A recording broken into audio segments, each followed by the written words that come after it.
নমস্কার বন্ধুরা, ডলি রন্ধনশালা সবাইকে স্বাগত। আজকে তোমাদের সাথে শেয়ার করব নিরামিষ লাউ পোস্তর রেসিপি। নিরামিষ লাউ পোস্ত এইভাবে রান্না করলে গরম গরম ভাতের সাথে যেমন আর কিছুই লাগবে না, তেমনই কিন্তু তোমরা গরম গরম রুটির সাথেও খেতে পারবে। লাউয়ের যেহেতু নিজস্ব কোনো স্বাদ নেই, তাই কিন্তু সবাই খেতে চায় না। যদি এইভাবে রান্না করো, যে লাউ খেতে চায় না সেও কিন্তু চেয়ে চেয়ে খাবে। আর এই রান্নার জন্য প্রথমে আমি কড়াইয়ের মধ্যে তেল দিয়ে দিলাম। তেলটাকে খুব ভালোভাবে গরম করে নিয়ে এবার আমি কয়েকটা বড়ি ভেজে নেব। নিরামিষ লাউয়ের মধ্যে অল্প একটু বড়ি দিলে তাহলে রান্নার স্বাদটা কিন্তু অনেক বেশি ভালো হয়। এবার আমি বড়িগুলোকে নাড়াচাড়া করে বেশ ভালোভাবে লালচে করে ভেজে নেব। আর রান্নাতে আমি বিউলি ডালের বড়িটা ব্যবহার করলাম। তোমরা চাইলে কিন্তু যে কোনো ডালেরই বড়ি রান্নাতে ব্যবহার করতে পারো। বড়িগুলো দেখো আমি বেশ লালচে করে ভেজে নিয়েছি। এর থেকে আমি আর বেশি ভাজবো না। এবার আমি সমস্ত ভাজা বড়িগুলো কড়াই থেকে নামিয়ে নেব।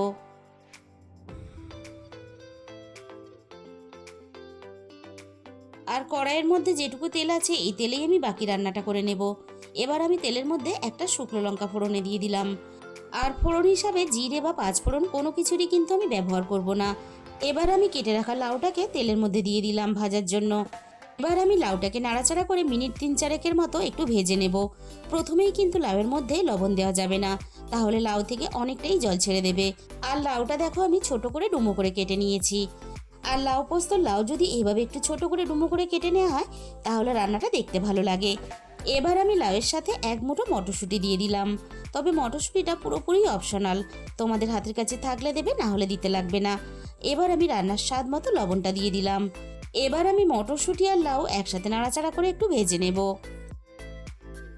3-4 মিনিটের মতো আমি নাড়াচাড়া করে ভেজে নিয়েছি।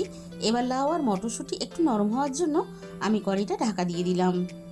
এদিকে এটা হতে থাক, এবার আমি একটা মশলা বানিয়ে নেব। আমি এখানে 1 চামচ পোস্ত আর কয়েকটা কাঁচা বাদাম একসাথে ভিজিয়ে রেখে দিয়েছিলাম। এবার আমি একসাথে বেটে নেব। 5 মিনিটের মতো আমি ঢাকা দিয়ে রেখে দিয়েছিলাম। লাউ আর মটরশুঁটি আগের থেকে বেশ অনেকটাই নরম হয়ে গেছে। লাউ আর মটরশুঁটি আমি একসাথে আরও 3-4 মিনিটের মতো একটু ভেজে নেব। লাউ আর মটরশুঁটি আমি বেশ ভালোভাবে ভেজে নিয়েছি। এবার আমি এখানে দিয়ে দিলাম অল্প একটু আদা বাটা। আর আদা বাটার সাথেই আমি এখানে দিয়ে দেব ঝালের জন্য অল্প একটু কাঁচা লঙ্কা বাটা। যেহেতু নিরামিষ লাউ রান্না, তাই কিন্তু আমি এখানে গুঁড়ো লঙ্কার ব্যবহার করব না। এবার আমি আদা আর কাঁচা লঙ্কাটা নাড়াচাড়া করে একটু ভেজে নেব, আদার কাঁচা গন্ধটা চলে যাওয়া পর্যন্ত। এবার আমি এখানে দিয়ে দিলাম অল্প একটু হলুদের গুঁড়ো। তবে হলুদের গুঁড়োটা কিন্তু খুব বেশি ব্যবহার করা যাবে না। খুব বেশি হলুদের গুঁড়ো ব্যবহার করলে তাহলে রান্নার কালারটা চেঞ্জ হয়ে যাবে, আর তার জন্য রান্নাটা দেখতে ভালো লাগবে না। আমি হলুদের গুঁড়োটা দিয়ে নাড়াচাড়া করে একটু ভেজে নিয়ে এবার আমি পোস্ত আর বাদাম বাটাটা দিয়ে দিলাম।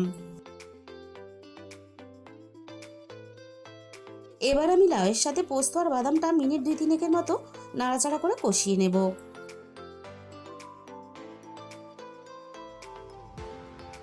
সব কিছু আমি একসাথে নাড়াচাড়া করে বেশ দেখো শুকনো শুকনো করে কষিয়ে নিয়েছি।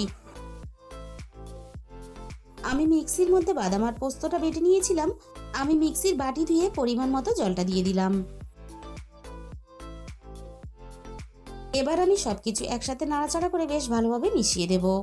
আমি রান্নাতে পোস্ত আর বাদাম একসাথে ব্যবহার করেছি, তোমরা চাইলে কিন্তু শুধু পোস্তও রান্নাতে ব্যবহার করতে পারো। এবার আমি এখানে দিয়ে দেব স্বাদ মতো চিনি। নিরামিষ লাউ রান্নাতে স্বাদ মতো অল্প একটু চিনি অবশ্যই ব্যবহার করবে, তবেই কিন্তু রান্নার স্বাদের ব্যালেন্সটা ঠিক থাকবে। একই সাথে আমি এখানে দিয়ে দিলাম ভেজে রাখা বড়িগুলো। বড়িটা আমি হাত দিয়ে একটু ভেঙে দিয়েছিলাম। এবার আমি ভাজা বড়ি আর চিনি রান্নার সাথে নাড়াচাড়া করে বেশ ভালোভাবে মিশিয়ে দিলাম।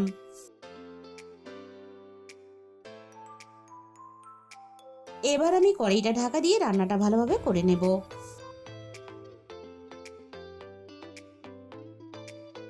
মিনিট 15-র মতো আমি রান্নাটা করে নিয়েছি। আর দেখেই কিন্তু বোঝা যাচ্ছে লাউ আর বড়ি বেশ ভালোভাবে সিদ্ধ হয়ে গেছে। রান্নাটা আমি আবারও একটু নাড়াচাড়া করে নেব, আর বড়িগুলো হালকা করে একটু রান্নার সাথে মিশিয়ে দেব। রান্নাটা আমার প্রায় রেডি হয়ে এসেছে। এবার আমি এখানে 1/2 চামচ জিরে গুঁড়ো দিয়ে দিলাম। বন্ধুরা, একদিন হলেও তোমরা লাউ এইভাবে রান্না করে খেয়ে দেখো। আমি এইটুকু তোমাদের বলতে পারি, রান্নাটা খুবই খেতে ভালো লাগবে। আমার মুখের কথাই নয়, তোমরা নিজেরা বানিয়ে দেখলেই সেটা কিন্তু বুঝতে পারবে। তাহলে বন্ধুরা, আজকের এই রেসিপিটা ভালো লাগলে ভিডিওতে একটা লাইক করে দিও আর নিজেদের বন্ধুদের মধ্যে শেয়ার করে দিও। আর যে সমস্ত নতুন বন্ধুরা এখন পর্যন্ত আমার চ্যানেলটা সাবস্ক্রাইব করনি, এরকম নতুন ঘরোয়া সহজ রেসিপি পেতে আমার চ্যানেলটা সাবস্ক্রাইব করে আমার পাশে থাকার অনুরোধ রইল। আর তোমাদের মূল্যবান সময় দিয়ে আমার এই রেসিপিটা এতক্ষণ সময় ধরে দেখার জন্য তোমাদের সবাইকে অসংখ্য ধন্যবাদ। আজকে তাহলে এই পর্যন্ত, দেখা হবে অন্য কোনো নতুন রেসিপির সাথে।